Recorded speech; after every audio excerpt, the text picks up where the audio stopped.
listening to the First City Lax podcast, brought to you every week from the Florida Panhandle. Coach John and Coach JP explore the best and worst of lacrosse on the Gulf Coast. So strap your helmets on and let's go. And welcome back to the podcast. I am your host, Coach John, co-host JP, and I am happy to have my good friend and head coach of Washington High School, Kevin Turner, on with us today. JP, welcome. Kevin, welcome to the pod. Thank you for being here. Thank you. Yeah, Kevin, thanks for being here, man. We appreciate it. This is fun. Yeah. So one thing that everybody doesn't know is that, well, maybe they do know, but Kevin, you and I have known each other for a long time. Yeah, man, that goes back 10 years. That's 10 years. I think it's about 10 years. Lacrosse? Yeah. Yeah. Oh, yeah. 2014, 2015, something like that, right? It was right around there. Yep. It was, I think Luke was playing for the Patriots. Mm-hmm. And yeah, I remember going to a couple of tournaments and he got to play with Peanut. So he was always happy. Dude, I'm telling you, those kids, when they would play together, even though they were on like separate teams, like anytime they played together, you know, the chemistry was just, it was really, really good. Well, even if they played differently, you know what I mean? There were a few times where, you know, it's at the end of the day and we got one more game left and we had 3 kids that needed to leave. Hey, would you be willing to play a 5th game? Sure. Let's go. Not? Might as well. And Peanut and Luke would hook up all the time. That was great. Yep. No, they were a dynamic duo for sure.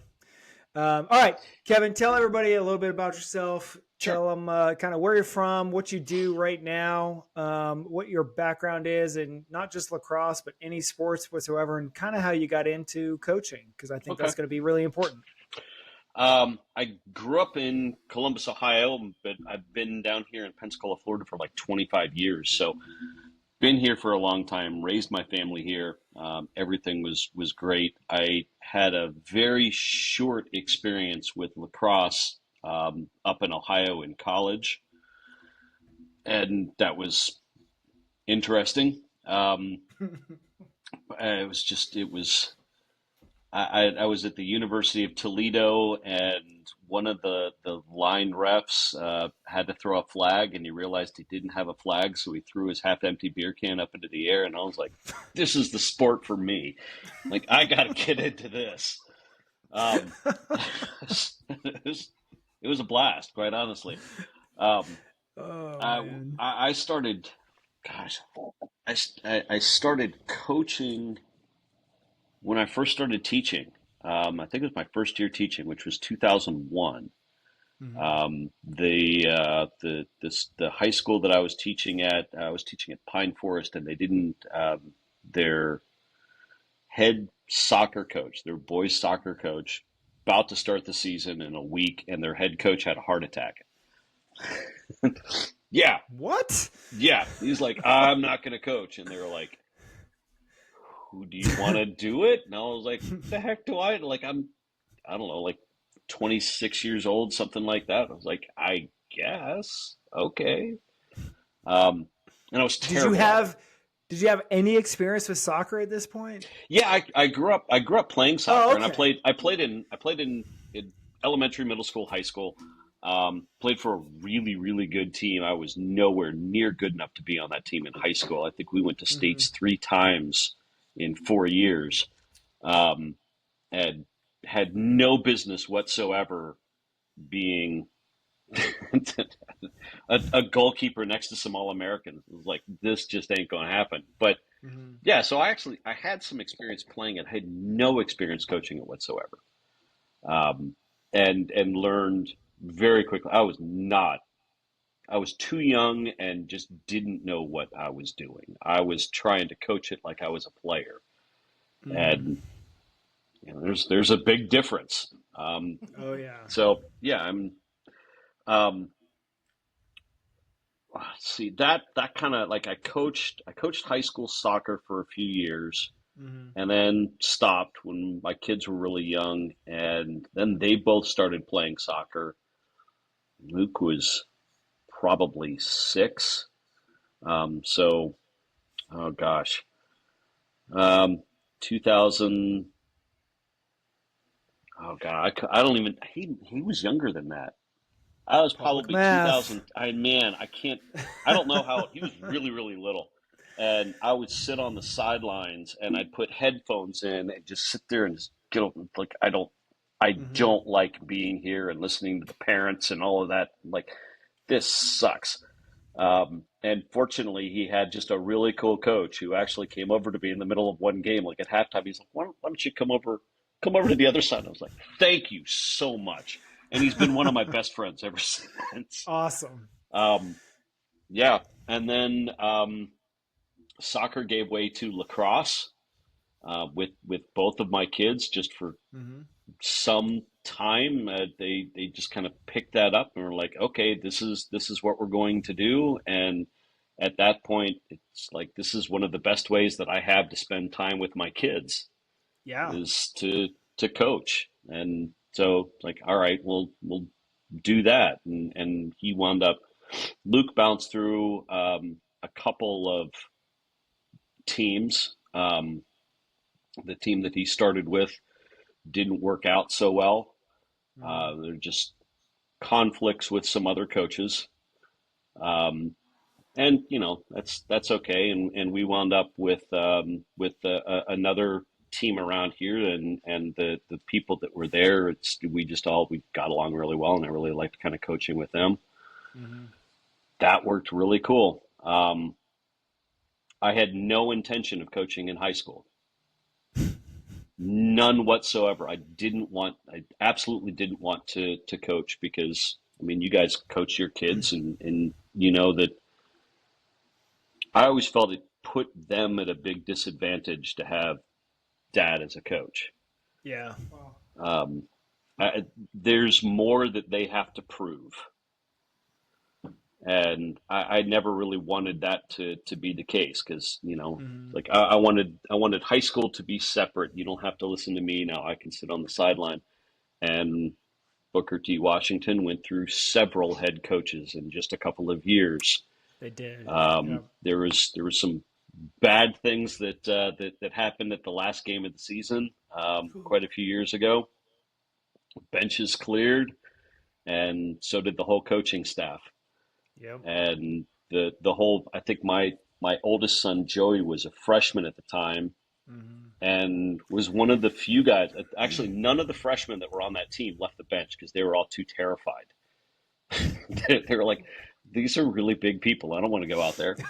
Um, so they kind of all stayed Yeah. on the sideline, and our principal and athletic director was kind of like, "You're the only person that knows what a lacrosse stick is. Like it's you or we don't have a team." Like, well, crap. Okay, I guess it's me, and I've been there ever since. So Would you be surprised to know that your story is not that uncommon? A lot of times, really, I would say like the bench clearing thing is probably a little that uncommon, but was the that was a fact that bad day. that was, but the fact that an involved parent, and you happen to be teaching at the school at the time, Yeah. right? And so it was a little bit of luck and a little bit of fate, all that Hmm. kind of lined up. But I hear it from coaches all the time. They always feel like they sort of fell into the job Hmm. versus just like, oh, it's I really feel a passion, a calling for this. It doesn't happen that way for a lot of guys, especially guys like you and me. It happens for the exact reasons that you started, and the reasons I started was like, we want to be involved with our kids. Like, I didn't Yeah. know anything about lacrosse when I started, and so I figured the best YouTube way is to learn, awesome. dude, I'm telling you. Yeah, it is. But the best Still way to is. start, yeah, the best way to get involved and to learn it was to just immerse yourself in it. Hmm. It's like, hey, if it's good enough for them, the boys or the girls, it's good enough for me. Yeah. So we Obsessive. just do it. Obsessive. It can be, yeah. Yeah. So yeah, I don't think you to you, your story is very unique, and it is in a certain extent because like there's nobody else that can have your story. But on the flip side, there are a lot of coaches that have a very similar path that sort of they fell into it because they happen to have a year or two or a couple of coaching on the youth side or standing Yeah. on the sidelines because like, hey, we Especially in don't this have area of the anybody else. country. Oh yeah, You know, absolutely. yeah. If you're in Connecticut or something like that, or Long Island, then it's like, Mhm. no, it's whatever. It's every Yeah. dad out here knows how to play.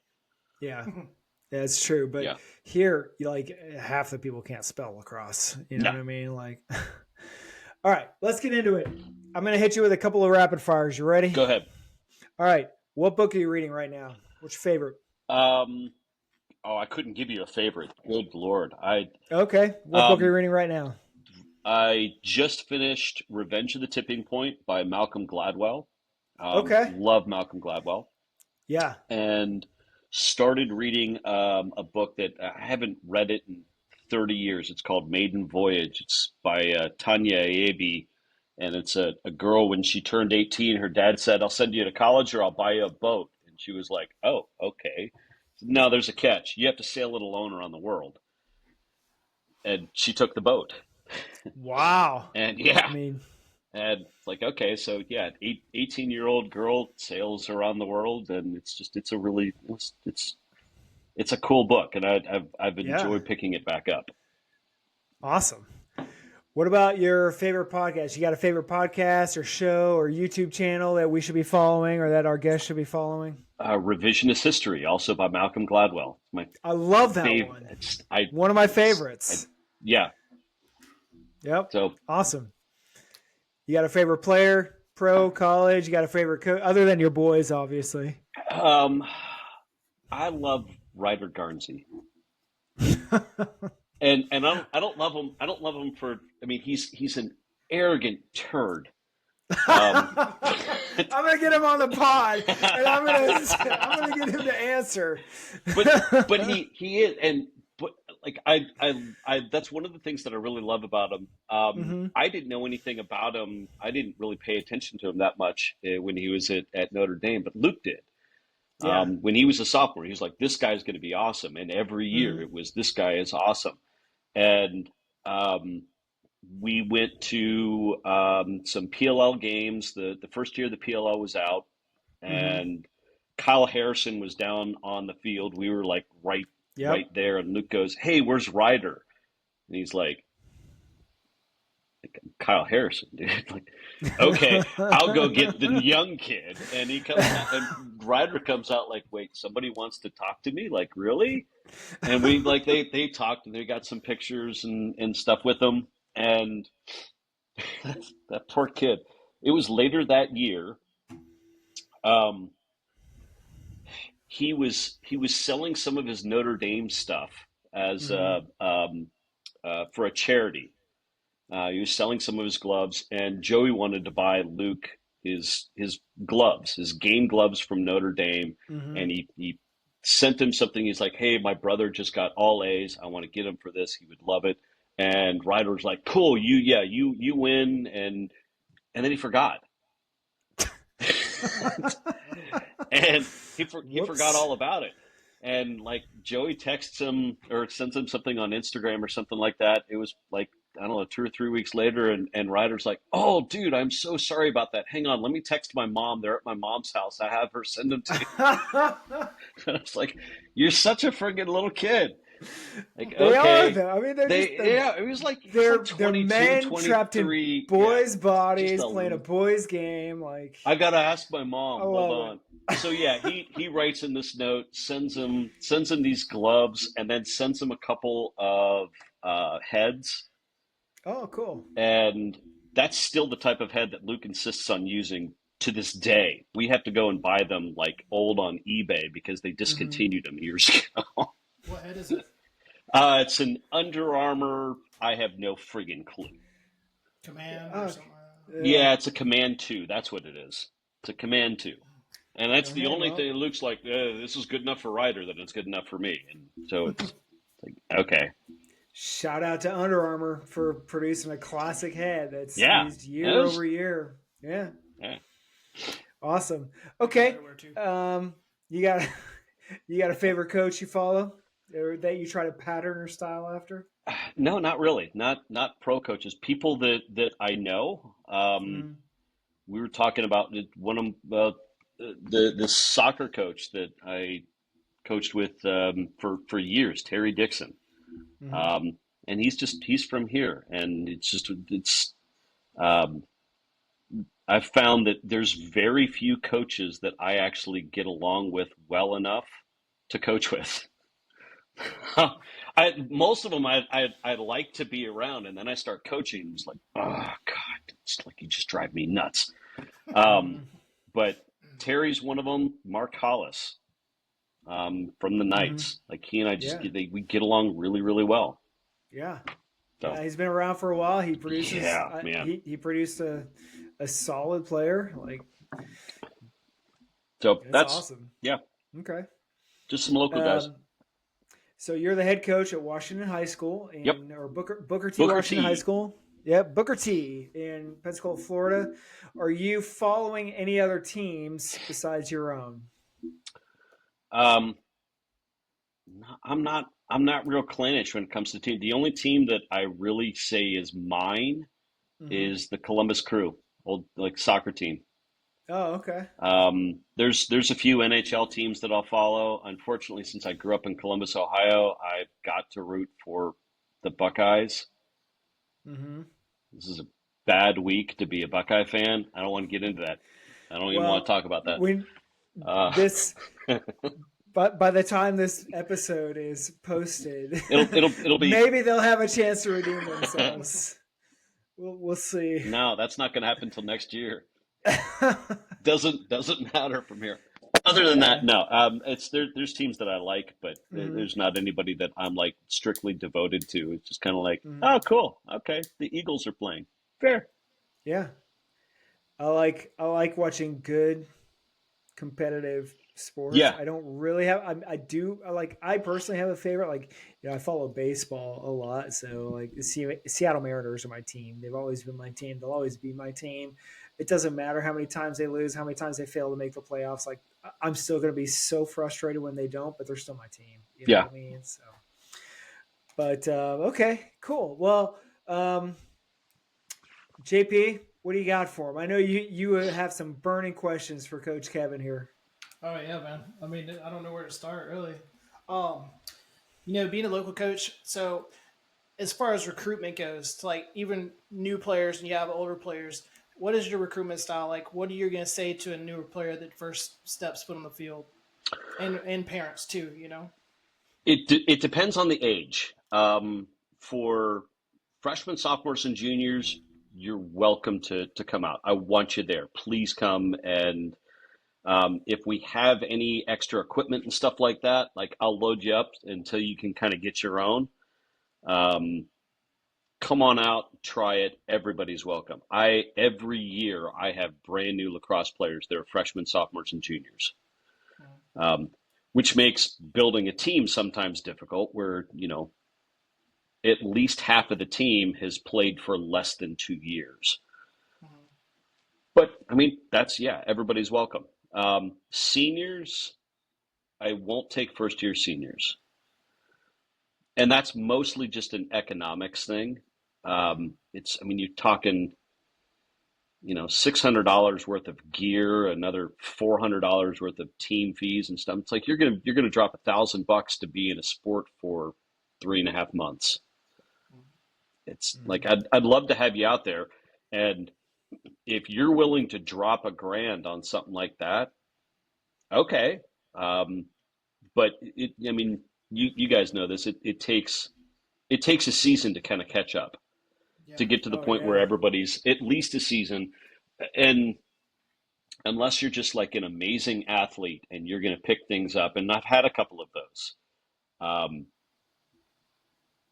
they're few and far between. Yeah.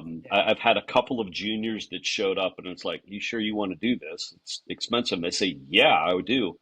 One kid graduated a couple years ago, um, and he was his first year playing was his junior year. Senior year, he's a captain. Yeah. It's awesome. So yeah, As far as parents, um, I'm kind of standoffish with parents. Like if there's usually not that much of a conversation that I tend to have with high school parents. With the youth teams, you have to be a lot more kind of upfront and kind of personal and sort of sell the program a little bit more. In high school, it's kind of, this is my show.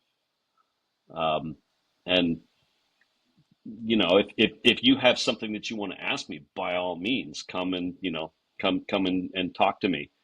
Um, and I'll explain everything that we're doing. In fact, I think I've got a meeting coming up, probably at the beginning of January, right after we start conditioning. I'll host kind of a meeting at I don't know, Buffalo Wild Wings. Any moms or dads that want to come by and figure out what we're doing just as far as team strategy goes. Here's how I want our offense to run. Here's how I want our defense to run. Just so you're not up in the stands going, why the heck is he doing that? Like, no, this is so I don't really want it to be a surprise as far as how we're doing anything. Um, of course, that's how I want it to run. That's not necessarily how it's going to work out. It's like, well, here's the plan. Um, but that's that's kind of, I'll let everybody know what my plans are. Um, what else? I have to be very, very blunt with parents. Usually at kind of our preseason meetings, you, I only want parents that are going to encourage players. You're not going to tear anybody down, whether it's on our team or on the other team. I truly don't care. I'll be the first to throw you out of the stadium. Can I jump in real Yeah, quick? yeah, And I will say, having played against you for several years, and so what most people don't know is that you and I we have coached together, yeah. like on the sidelines together, and we've also coached against each other. And I will say that when I coach against you, I never hear a negative word from a parent in the stands or a player on the field. Never. And that means the just to me that is like, that's the game. That's sportsmanship. That's how it should be. Like, yeah, we want to win. We want to be Yeah. competitive, Sometimes you guys win, sometimes we win, but at the end of the day, it's just like these boys are all friends. Like they grew They up, they are. played in the same program together. Yeah. They just happen to be at different schools now, but And I think it used to be different because Booker T used to be the place that, I mean, there was a fight every other game. that I don't think I've ever seen one there since you've been No, coaching. no, that's that, and that was something that we had to kind of work through for a long time. But it was John Pruitt. No, coached with you guys. Petite. Petite, that's it. Petite. Um, I had been there for probably 2 or 3 years. That was probably 2 years. And I remember it was after a game, and I think it was at Washington. Mm-hmm. And after the game ended, we're picking things up, and there's a bunch of West Florida people up in like players up in the stands, and a bunch of Washington players up in the stands, and they're all Yep. talking and hanging out. And he kind of turned around and he was like, "That would not have happened 3 years ago." Yeah. And I agree. So it took a lot, and parents were a big part of that. Well, So you see it even at the end of our games, like jersey swaps and yeah, things like that for photo ops. Like, it's a good environment. And to me, again, I when we interviewed Coach Casey McDonald uh-huh. from Southside High School in Louisiana, he's been around a long time, way longer than you or I. He's coached at D1, D2, D3. He's coached at the Wow. club level. He's coached men's and women's. Um, and one of his biggest things, and I've played against his teams, and I can vouch for this, is that he is big on honoring the game. Yeah, And it's one thing to say honor the game, but it's quite something different to be like, absolutely not. You're gonna you're going to honor the players, you're going to honor the coaches, you're going to honor the officials, you're going to honor the spectators. Like, there is something very different about the way we play our game versus just like going out there to beat the hell out of somebody. Yeah, and that's what a lot of people look at it. It's like, oh, it's Mm-hmm. it's you get sticks and you get to beat on people, but there's Mm-hmm. there's so much more to it than that. Like, No, it's a fast sport. It's a violent sport. It's supposed to be, but also it's so different than any of the other sports that are out there, in my opinion, because it's just totally. there's you have the best aspects of football. You know what I mean? Like, you have the contact, you have the speed of soccer, or the speed of hockey rather. You got the strategy of soccer. You've got the one-on-one matchups like you do with basketball. I mean, you incorporate all the different sports into one field, and then you just throw the kids on the field and be like, do your best. Yeah. And it's just like sometimes they're just making it up as they go along, and it's so much fun to watch. I'll tell to what kind of JP was asking earlier. I'll Mm-hmm. tell new parents, because they're Mm-hmm. like, I don't know what this is. Say it's basketball movement Mm-hmm. on a soccer field with hockey equipment and hitting. Yeah. And you mix those together, and what you kind of get is, and a little bit of the psychoticness of football. Nice, unless it's an injury, right? Yeah. I always tell parents, you give all the kids a stick. There's one ball on the field, and you give them a bunch of Red Bull, and that's lacrosse. Ooh, I like that. Yeah. That's it. Okay. What are you looking forward to this season? What kind of things? I know you've already started conditioning. I know you've got game plans and practice plans started Mhm. like in development. What are you looking forward to? I've got depth this year. Okay. I have kind of a unique attack plan. I've got a fair number of quick, small middies, Mm-hmm. and I've got some defenders, and I've got two goalies that like, I've never really had like two real goalies, which is that's pretty cool. You know, it's like, okay, it's Yeah. like that's nice. It's not like in every other year that I've coached. It's okay. We've got one guy, and then we've got another guy that's kind of my duct tape guy. That every That's once in a right. while we sort of throw some pads and stuff on him and go, all right, psycho, get in the cage, and we'll see what Mhm. happens. And If he gets a penalty, then you got to go in. you're gonna go, and then you're digging Yeah. through gear and stuff. But yeah, this year I've Mhm. got two goalies. I've got some just mean attackmen. For the first time, I've got three mean attackmen I love it. are just looking for just to put a shoulder into somebody and Just see what hunters. happens. They're hungry. Yeah. Actually, love one it. of them's name is Hunter. That's kind of cool. Of course it is. Yeah, so I mean, there's some cool game plans that we have. We actually have. I've got people in every position that I know can do it, and then I've got some new guys that are coming in that I think are going to bring a lot of depth to that. And like, this is the first year that I think that that's ever really happened. So I'm excited. Of course, as we talked about before, in the first game, that's going to completely fall apart. Yeah. You know, Kevin, I spent 20 years in the military. Yeah. And one of the things we would always talk about is like, a plan is only good until first contact, which means until the first shots are fired. You know what I mean? So after that, all bets are off. You could try to stick to the plan, but there's rarely a chance that it actually goes according to plan. So I heard somebody. I'm sorry, I don't mean to interrupt you. No, you're good, man. And I can't remember who it was. It was someone he was a special forces guy, and I couldn't even tell you the branch. And somebody said, "What is it that you do?" And he said, "I'm a Plan B specialist." Yeah.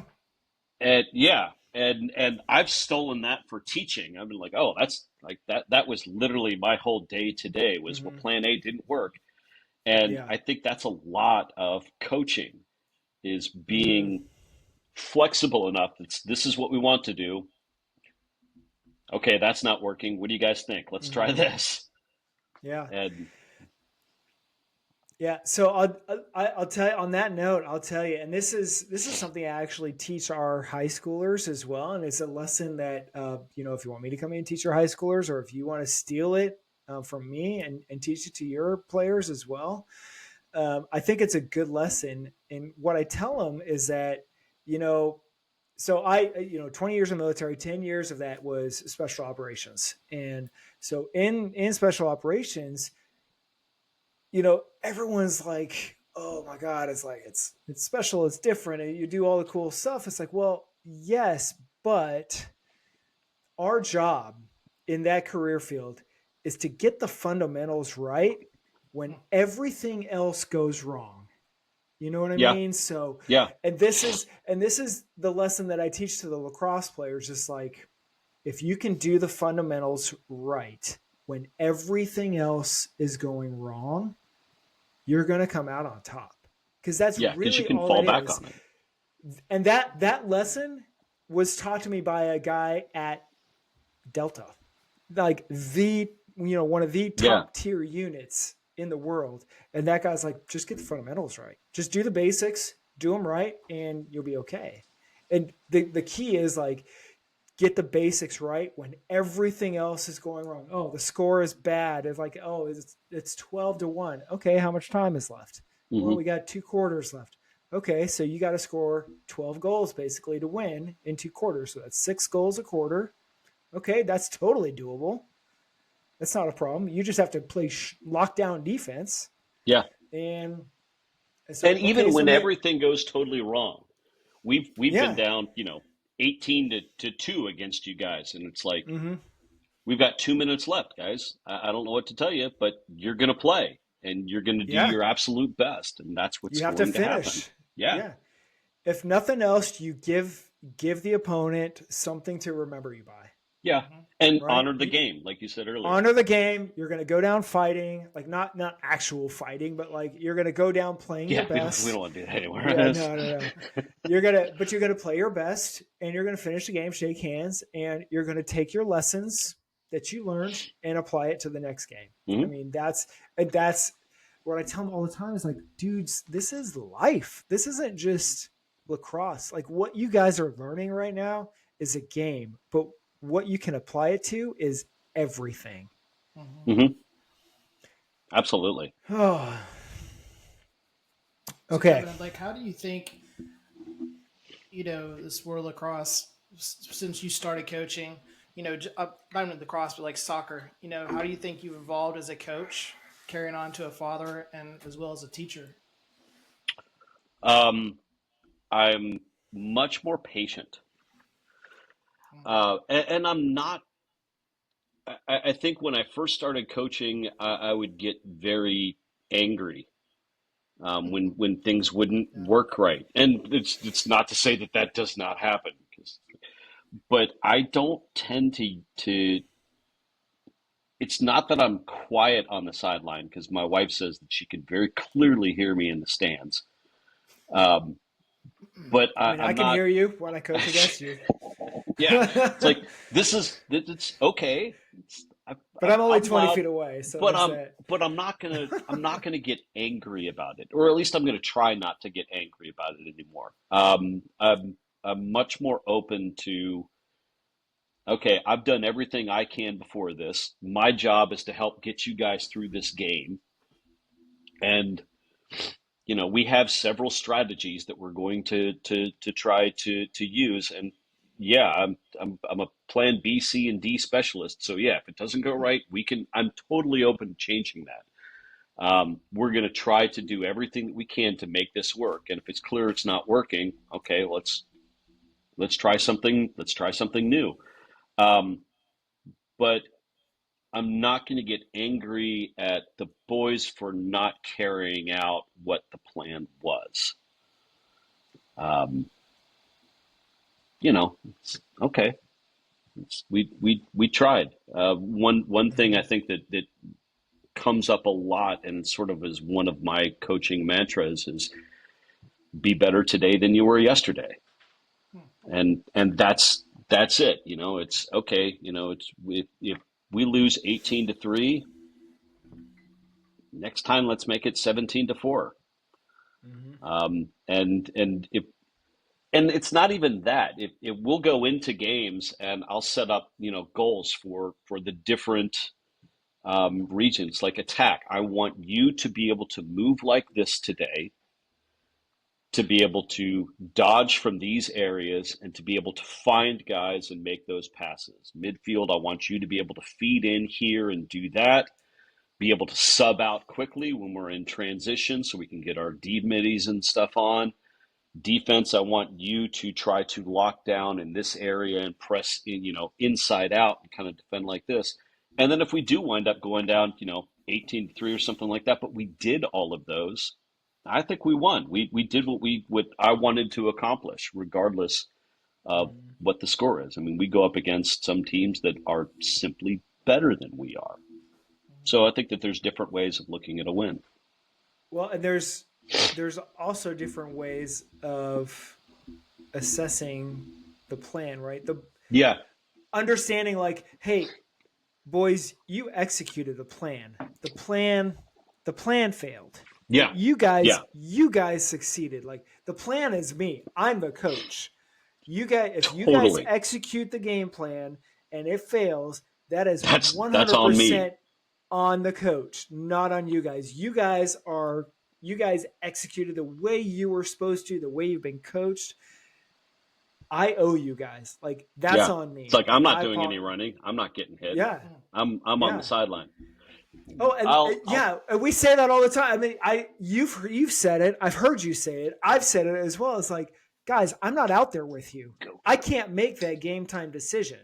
And so when this is happening, like when the game is happening real time and you're making a decision real time, there are very few opportunities for me to be like, what were you thinking? Like, why would you do that? And instead, I'm going to ask like, hey, what did you see out there that was different than what I saw? Yeah. Because what I saw I've heard you say that before at tournaments and stuff. Absolutely. Yeah. Because it's just like we have a very narrow perspective. And when JP and I talked to Tyler Sheeler, Tyler, when we talk to him, we're just like, as coaches, we have a very narrow perspective. And as officials, you guys are looking at a very certain, narrow part of the field. And most of the time incorrectly, but no. Especially not with Tyler. No. Tyler's awesome. He's one of my favorites. I give him a hard time. But one of the things that he talked about also was like, if you got a problem with a call that I make, just ask. Yeah. And you found that too. But the key is like, don't sit there and be like, get in his face and in the middle of the game, like just wait for a dead ball, wait for a timeout, wait for the end of the quarter and be like, my man, like what went wrong? Like, how did that go down? What did you see that I missed? Yeah. If you approach it that way. Most of the refs are fine with that. And they'll tell you that, it's like, come and see me at a dead ball and everything will be fine. I very rarely have issues with what the refs are doing. And the only time I think that I've ever really disagreed is when my guys are getting hurt. Yeah. And it's like, listen, you have one job. Your job is to keep my boys safe. It's player safety. Yeah. Yep. And if you're not doing that, we're gonna have problems. If you miss an offsides call or something like that, and it puts the other team in an advantage and they can score, okay, it's whatever. Big deal. But if my kid's getting hit in the back of the head, no, you better call that. I could not agree more. And I think, honestly, most of the refs would agree with you. I think they would all say that, that needs to happen. They have their very, like I said, very narrow field. Yeah, they're looking at one place. Yeah. And Tyler even brought up JP. You remember when he said this? He's like, Tyler's like, I would love to be able to sit in the stands and see the field from that perspective because you see so much. you Yeah. see so much. It's like absolutely like when you see it from the stands, it's like, yeah, I did see that, but or I saw what I thought was this. Yeah. But at the end of the day, it's Well, just like that's not what the refs do. The refs 10 feet No. away or 5 yards away. You know what I mean? Like One he's of right there the on more top of it. one of the more difficult things I have with parents actually is they'll see they'll say this play happened right in front of that ref. Like, how did he miss that? And don't yell at the ref. You come and talk to me. It's not even my coaches talk to the refs. I'm the one that talks to refs. Yeah. But the hardest thing to get parents to understand is, the ref was standing right there, but he's looking at the crease. He's not looking at the stuff that's over here. That's somebody else's job that may be on the other side of the field, and there's two people in between, and they didn't see that. So, things happen. That's okay. Yeah. Advantage, disadvantage. If it doesn't give an advantage to one team or the other, honestly, even if it is a penalty, the refs aren't going to call it because the point of the game is it's speed. Like it's supposed to be played fast. If we have to stop the game every 5 seconds because let's be honest, they're kids and half the officials are not that experienced anyway. Or they're kids just out of high school. Or they're kids, you and I have coached half of these officials when they were players. Yeah. Yeah. There's actually, and some of the refs that I like the most personally that I think let way too much happen are former players. Yeah. Because they sit and they're like, I'm just going to let them go. And it's like they're looking like, well, if I was the player, I would want that to go. And it's like, no. Let's back up. I know that you're a kid and you're in college and everything, and you want this to happen, but your job is to keep them safe. Well, and you know this as a teacher and as a coach, and I know this as a coach. And I was in the military, I was an instructor for 15 years, basically. It is way easier to start with a very narrow scope of like, this is what's allowed. Yeah. This is the rule. And then as the game progresses, as everybody gets experienced, then we can sort of like loosen that a little bit. But it's way easier to start tight, like keep the rules and tight relax. Right up front and then relax later on in the game. It is very, very difficult to start relaxed and then bring it back in, be like, all right, you guys are getting too rough now. We need to bring it back in because they will not respect that. There's, I think in our league, there might be 2 officials total that can do that. Like Tyler's one. Tyler's one. I was like, Tyler's. But you know who can? This is a good point, though. Colby can. Yeah, absolutely. I saw him do it in a girls' game. Yeah. And he's one of the young kids. Yeah. Yeah. Good yeah, God. because he got to a point where he's young, but he's also experienced. Remember, he started reffing while he was still in high school. Yeah.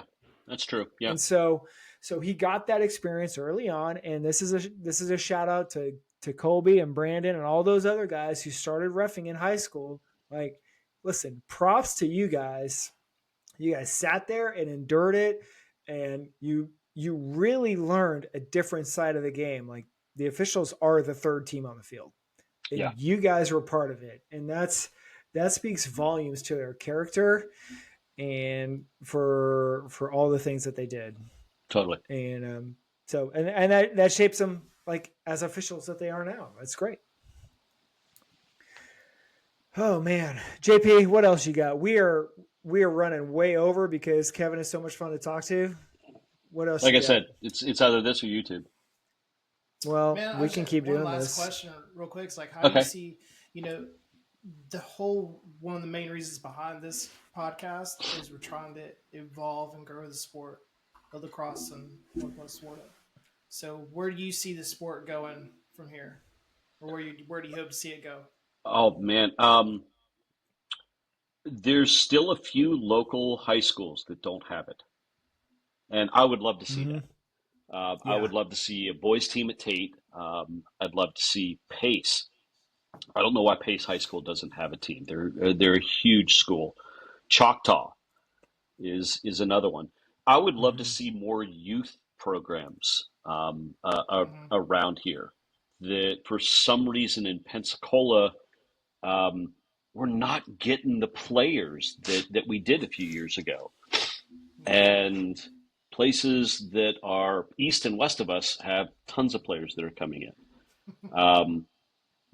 So yeah, I'd like to see that. You know what? In my ultimate dream, the city of Pensacola starts a league. Just like they do with soccer and baseball and Mm-hmm. football and Yeah. stuff like that. There's, I think if you have, I mean, JR, you know the Mm-hmm. difficulties of trying to run a youth program. I do intimately. Yeah, it's and I don't envy you that at all. That is such a hard thing. I watch it from the board of the Knights, and there's a lot of parents that are very, very well connected in this city that are kind of all a part of that. And I'm Mm-hmm. there mostly for comic relief. And it's like, really, it's like, okay. But you got a huge group of people that are running that. And as far as I know, you didn't have that big support group to help you run yours. Um, You're I would, looking at it. yeah, that's right. And Me and JP. that's so much. So I would love to see the city kind of take that on Mm-hmm. and get little kids doing that because if we don't get little kids involved with that sort of thing, um, then we have people like me trying to teach juniors. Okay, here's how you make a pass, Mm-hmm. and to do that with an 11th grader is just it's. I mean, they have fun, but it's a really difficult thing to be competitive with. Mm-hmm. Yeah. Um, there are some schools that have those feeder programs that the Yeah. Five Flags Lacrosse. I mean, I'm a part of Five Flags Lacrosse, and most of those kids go to Catholic, Yep. which is hard to watch to watch kids that like you kind of help coach and stuff, and then you see them at the game and you're shaking hands with them after the game. They're like, "Sorry, coach. Sorry, coach. Yep. Sorry, yeah, that was a bad one there, coach." And it's like, oh man. So yeah, I would Dude, love to see like that's every local game for me, man. that's dude. That's every Oh, local game. man. Yeah. Um, that's Yep, what I I would. get you. I think we'll get there. I think it'll take a while. Yeah. I think until the city of Pensacola does it, having these small sort of private clubs um, limits who can participate in it. And I think that's where some of the big problems are, is that it's demographically, it's a very limiting sport. Yeah. And I would Yeah. love to see something be able to happen where we could try to open that up. And that's something that lacrosse is facing all over the world. Mm-hmm. Um, so we'll see. I'd like to see some more colleges start to pick that up. University of Yeah. West Florida is a great Don't get me school started. that can try to pull that in. Troy, They will. USA. West Florida, University of West Florida will not have a lacrosse program I for know. at least the next 2 years. It'd be way more than that. Minimum. Yeah, Yeah. yeah. Um, and that's the thing is they could. I mean, you've got the Sunshine State Conference. You've got some Mm-hmm. good Yep. D2 teams. They're already a Division two school. South Alabama is going to be D2 next year. Do they have a team? I didn't even know Yeah, that. they've had a club team for a long I time, know and that. they have, maybe not next year, maybe not 2025, but the following year, Okay. 2026. But yeah, University of South Alabama. So it's like, it's definitely taking shape. And I'll be honest, like those kids from the Bayhawks and from I'd love to see Alabama St. just Thomas More, like, varsity. yeah, Yeah, those kids can play. Those yeah. kids can absolutely play. Uh, So, so yeah. yeah, that's what I would hope is I would just more lacrosse all the way around, from youth Mhm. to opening up varsity lacrosse in high schools in Florida, but also in Alabama. And there's lots of Yeah. schools there, and then more colleges. Um, Mhm. Yeah. I want to see the PLL expand to bigger teams and be able to go to see more professional games and stuff. That's a blast. If you guys have not been to a PLL game, you've got to go. I have. It's so much fun. Oh, it's Yeah, fun. I It's have, fun. dude. It was pretty epic. And the one thing I liked, I went, I think around the same time as you. It's like the first inaugural Hmm. season type of thing. And so you probably went to Atlanta. Yeah, we've Yeah. been to a couple of them, but yeah, Yeah. I was up in Atlanta for theirs, and it was just like you could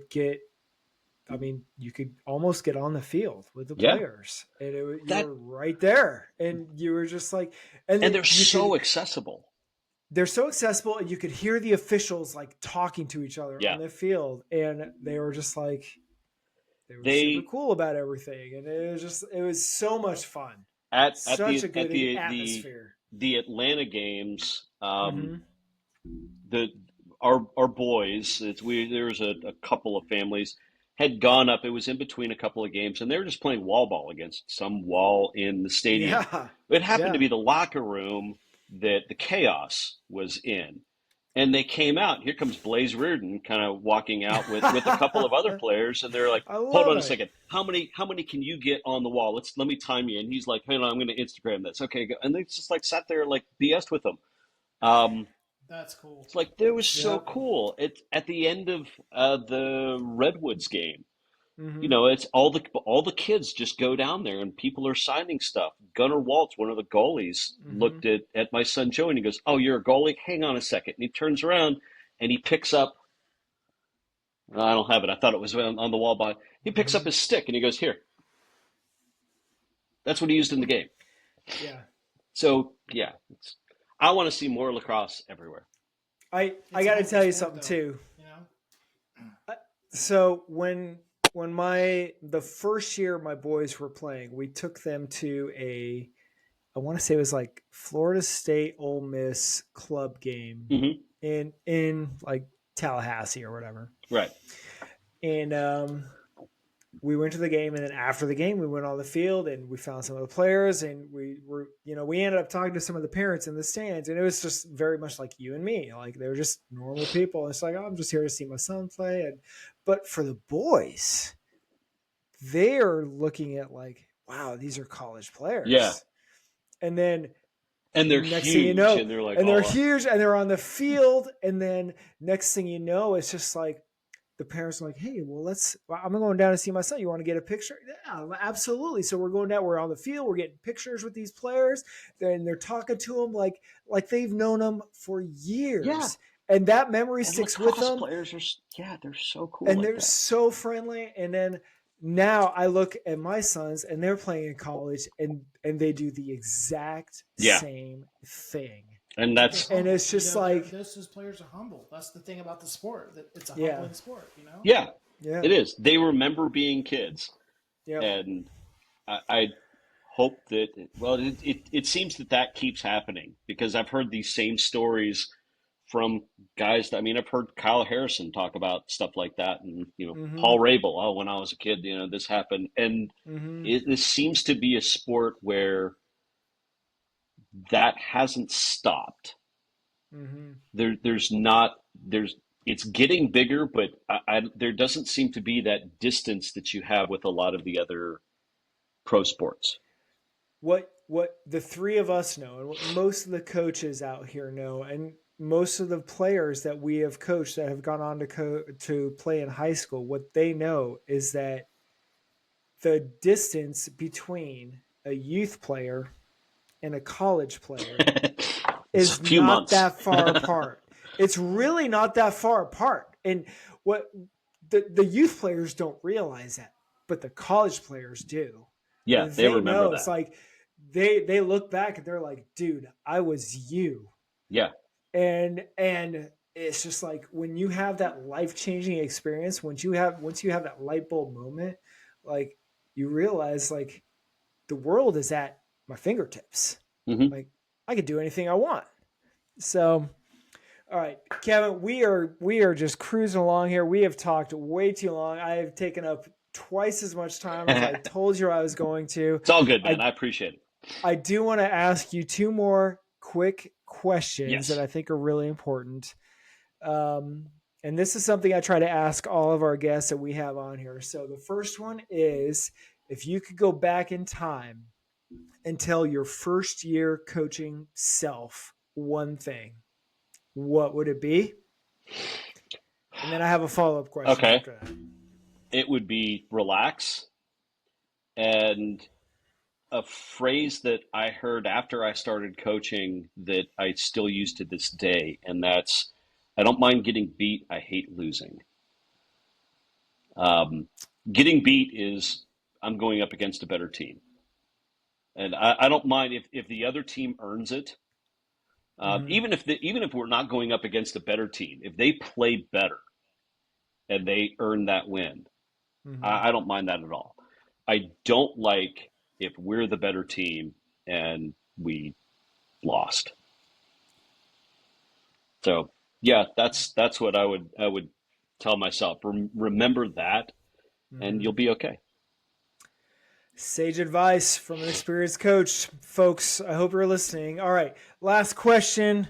What does your lacrosse future look like? You've got two boys, or one about to graduate college and one about to graduate high school. Yeah.